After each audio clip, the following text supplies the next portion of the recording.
Hello, everyone, and welcome to Integral Live, round two. My name is Corey DeVos. I am editor-in-chief of Integral Life, and I am here for day two of the Daily Evolver. Daily for the first time ever. Jeff, I'm so glad you could be here with us yet again today. Before we begin, just a couple of housekeeping notes. If you have any questions or comments, and you are watching on the integrallife.com/live page, there should be a link on the page where you can join the conversation via the Zoom app. That'll allow you to interact with Jeff in real time if you have any questions and comments. If you do have questions or comments, then you can simply raise your hand, which is one of the options in the Zoom app. Just roll over the screen. I believe in an iPhone or a mobile device, the menu items are at the top of the screen.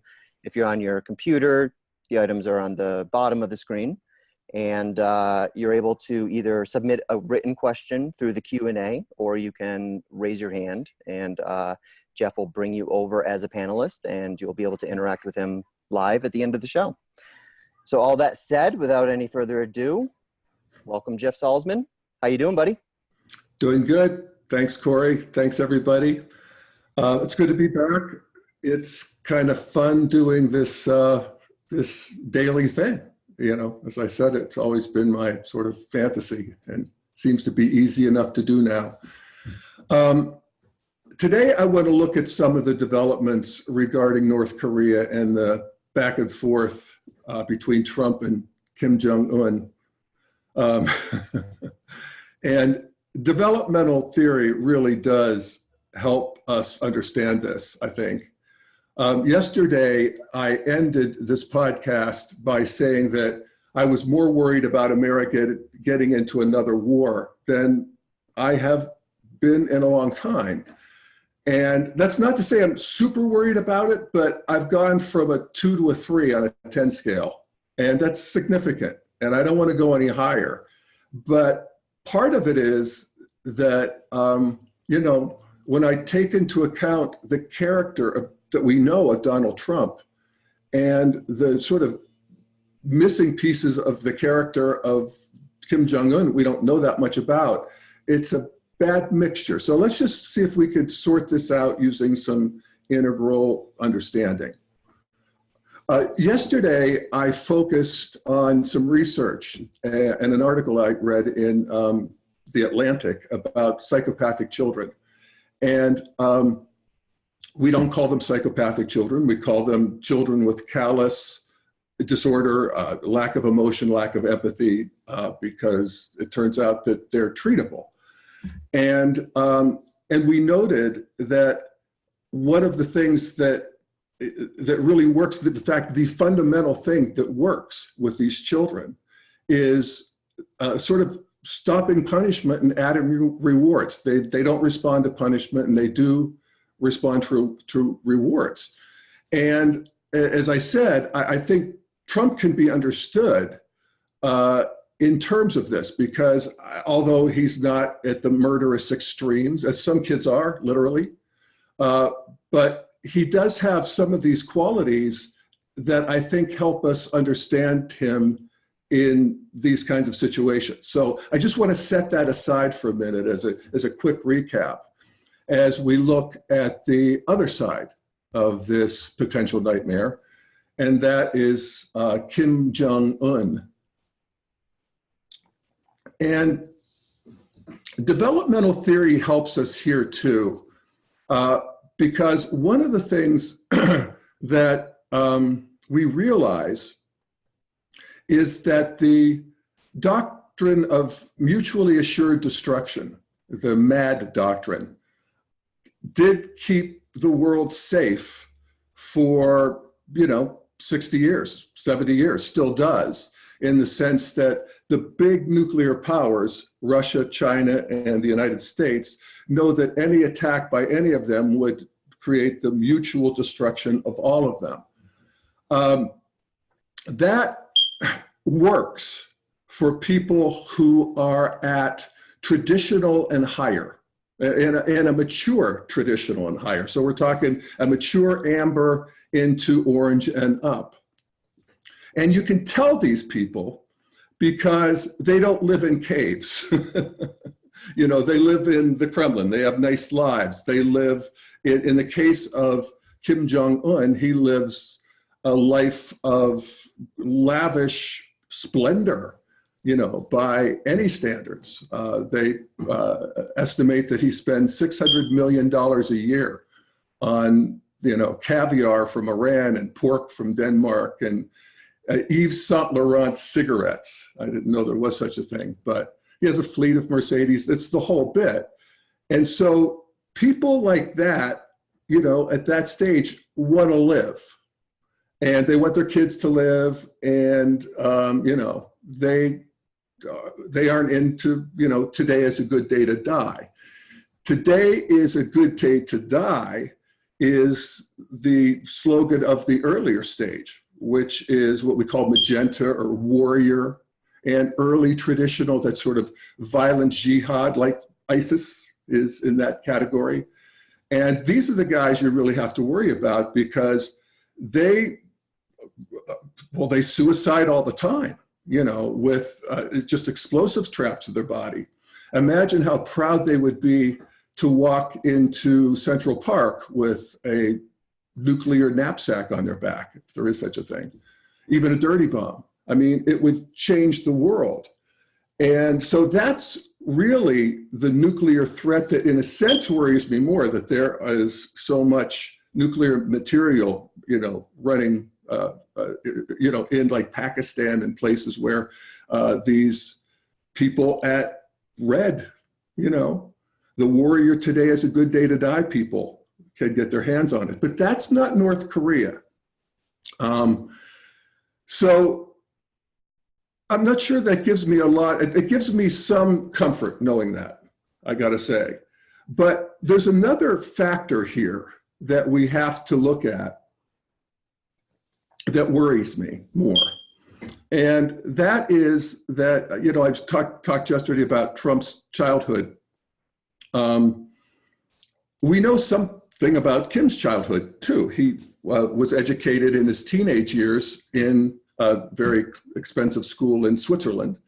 And his classmates remember him as being a bit dim, or at least appearing so. He couldn't speak German or English very well, which I don't know how much that tells me, because, you know, I can't speak German or Korean very well, which would make sense on the Korean side. But in the German side, I studied it for 4 years. You know, I should know something, but at any rate. But he was into basketball. He idolized Michael Jordan. You know, he has this bromance between himself and Dennis Rodman. And so, you know, he did get some Western download there. And that's important. You know, you enter a stream of a new strata of development. It does tend to pull you up. But there's, you know, I thought one of the sort of telling details that his classmates told about his childhood, and this is not so good, is that he played only Korean music. And he said, the one classmate said, he played the national anthem of Korea maybe 1,000 times. And that tells me that his heart, his sort of magenta, we're getting into the sort of tribal lower chakra area, where the blood and soil area, is that he has this deep mythic sort of attachment to the homeland. And, you know, that is, you know, well, from his perspective, it's kind of like, why wouldn't he? He's the Sun King. You know, he's right at the center of the myth. It's early Red, actually. I mean, a lot of North Korea is run like a mafia, you know, where it's just everybody's always looking at the leader, and anybody can get whacked at any time. But there's also this sort of earlier stage that has some magenta. It's like the pharaohs. They were divine. And, you know, I think the last one in the West was the Sun King, which is Louis XIV, but and that went into the 1700s. But, you know, eventually people stopped believing that, but apparently in Korea, they still do. And maybe he even does. And so in that case, all bets are off. We're down in a sort of a territory that we might relate to as a David Koresh or a Jim Jones, where it's this sort of crazy, mythic, absolute power, which of course corrupts absolutely. There's a reason that we grow out of egocentric psychic structures. There's a reason that children grow out of red. And it's because it stops working. 6-year-old pouting is not nearly as cute as a 3-year-old pouting. And, we get the message. And, a 30-year-old throwing a birthday cake because he didn't get the piece is, people frown on that. So, but what if that never happened for you? And, what if every time somebody met you, they sort of trembled like you were Jesus or Beyonce? Would you find that addicting? Would you find that annoying? These are all wild cards to me. And, integral theory helps us to sort of understand that wild card aspect. We do know that they do want to activate their people's lower chakras. They're just not after their hearts. They have these big, beautiful celebrations and these huge stadium shows, and they're amazing. But they also want to invoke fear in these lower chakras. And that's, deep red. That's where they have the stadium shows where they strap people to big armored artillery and shoot them all in sequence. And everybody has to come watch that. Imagine that. I mean, they're just literally obliterated. And so, at that stage, insulting the leader is, capital offense, but it's also, condemns you to the hell, your country's hell in a way. And it's just, so Trump doing that, I don't know, maybe there's some red to red mind meld that these two could have. Trump said he wanted to meet him. Maybe they should, maybe the rest of us are just overthinking it. But it does worry me. It's not mutually assured destruction. Trump would not be destroyed and America would not. What would it be? The YAD doctrine, your assured destruction, Kim. And that's, in some ways, even more problematic because we got the guy who we know doesn't want to die, Trump. And he's not really he doesn't have a lot of sensors for danger or for fear or for upset or for punishment, but he has big time receptors for approval. And as we know, every time a president launches a military exercise or war, their approval ratings go sky high. Now, they all go down in the toilet a few years later, but Trump doesn't think a few years later. Red doesn't think a few years later. So, you don't usually hear the Daily Evolver be worried, but I am a bit more than usual. And it's just one more thing I'd like to say is that in our modern container where our sort of largely red president is in the middle, the container is modern. So and even postmodern. So would the generals obey a wild ass attack ordered by Trump? I think probably not in our country. In North Korea, I wouldn't be surprised if that was, no, they wouldn't disobey it. They would do it because, that'd be worse than, it'd be, to not do that would be worse. So that's some thoughts on North Korea. And if you have any questions or comments, raise your hand. And I think if I remember our good dress rehearsals, Corey, I do this, and there's the attendees, and would their hands show up? Yeah, if anyone had a question, they should raise their hand and that'll let us know, and then we can pull you over and you can ask your questions. Otherwise, we might not have any questions today. All good. There's Linda. Oh, there's Linda. Hey, Yep, Linda. I got her. Oh, you got her? Okay, cool. Yep. And Okay, I thought I went off. hi, Linda. Hi, Linda. Hi, so nice to see you.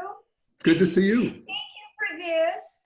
I just noticed yesterday I was listening to some YouTube thing, and that there were like 50,000 signatures on a petition from psychiatric medical doctors against Trump's mental health.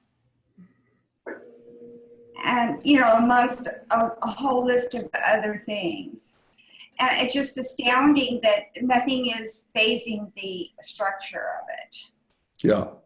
Yeah, it's, you know, we had this sort of Goldwater rule where after some psychotherapists accused him of, or you know, diagnosed him as being psychotic, that after that, the psychiatric community decided they would no longer diagnose people that they have no contact with. And so that's sort of been verboten. And it's interesting that they're suspending that rule in this case. They are. Yeah, and I'm not so sure that's not a good idea, because there are clear signs that he's not fit for the job. I mean, I think we can explain it in a way where we don't have to hate him, but it's still nevertheless true. And it's just too important.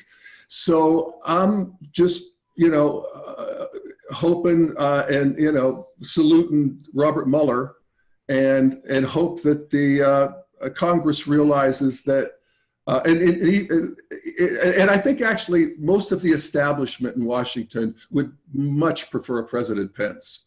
If they thought they could if they could live through the reaction of the base.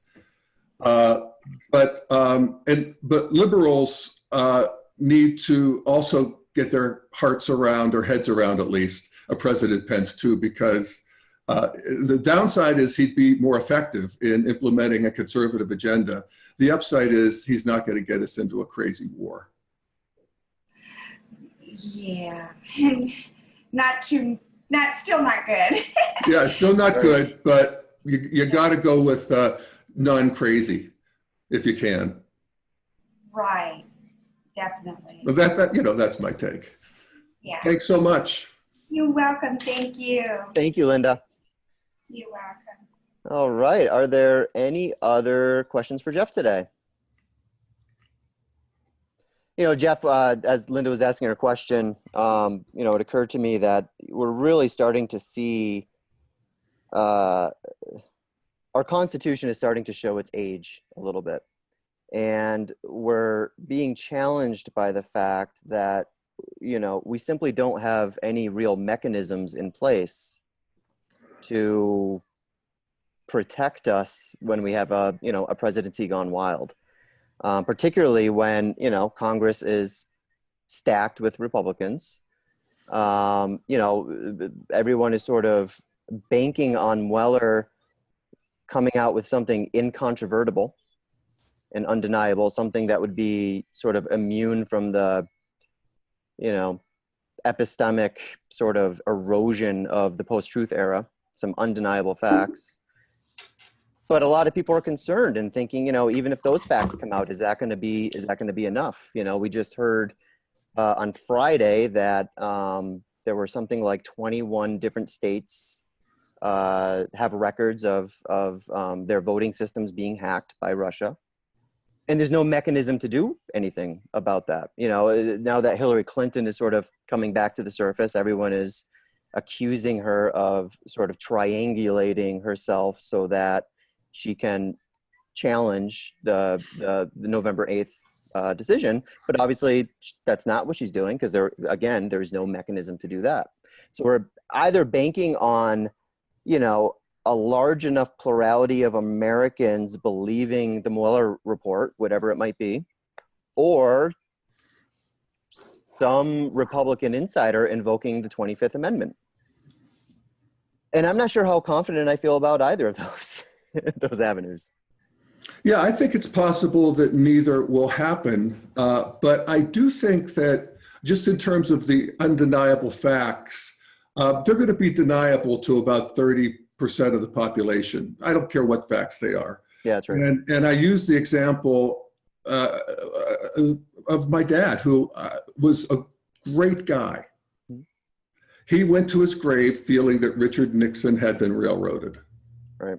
Okay. Right. So that's just, that's not going to happen. So the question is, we have the rest of the people. So we have the other 70% who are adequately modern and postmodern, who where rule of law and just they have a sort of repulsion. I have a friend of mine who voted for Trump because she hated Hillary worse, but she's in her heart she doesn't really love him, but she'd go for Pence any day. So that's actually a majority of the population, I think, and the quality of Mueller's findings are going to be to determine where that edge is. But I think a majority of people in this country would probably want to be rid of Trump if they could. That's just my guess. Yeah. All right. Now, the problem, of course, is this is where, as you talked about, the aging Constitution. We have gerrymandering, and we have such a small state bias in the sense that Wyoming, with 500,000 people, have the same 2 senators as California, with their 25 million people. I don't know how many in California, but so that it's just stacked against the sort of liberal states, if you will, where most of the population is. And it's going to depend how, will they, if the base really feels, Don Beck had a tweet the other day, or a post, where he said, if Trump is abused, we are going to see the secession of both Texas and California. Now, I don't know. I don't know what he means by Trump being abused, but if this is where the quality of the evidence is really going to matter. Yeah, that's right.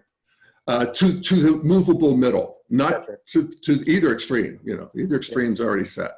Yep. So we'll see. Yep. But I think the actual institutions of the Constitution are, like, the courts, I think, are working. I think, the investigative arms, my God, we had a special prosecutor in record time, I don't know how, 3rd or 4th month. And so in that way, I think the system's working.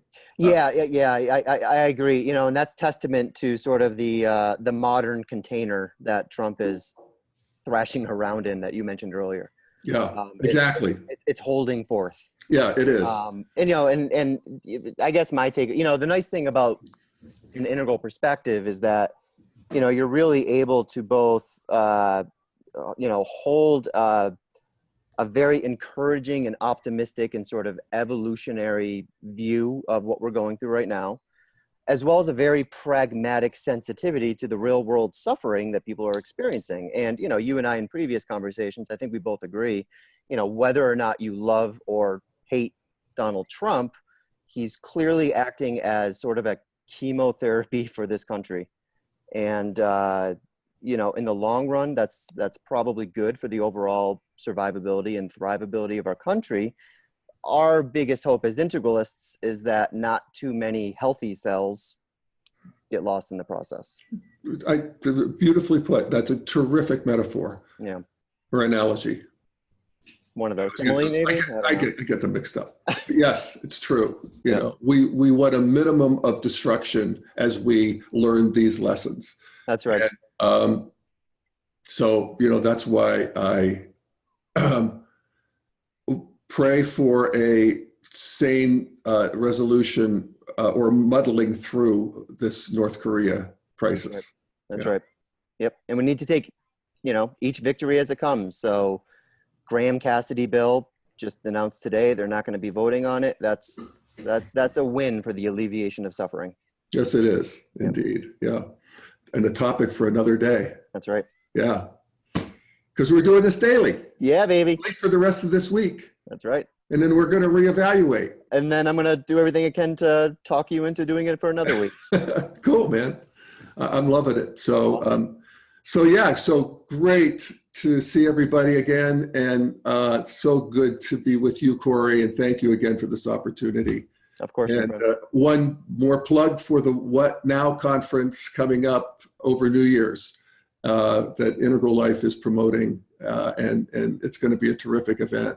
And check it out on Integral Life. Yep, it'll be a lot of fun. It's all about surviving this era of disruption. And Jeff, I'm just thankful we have guides like yourself to help us get through it all.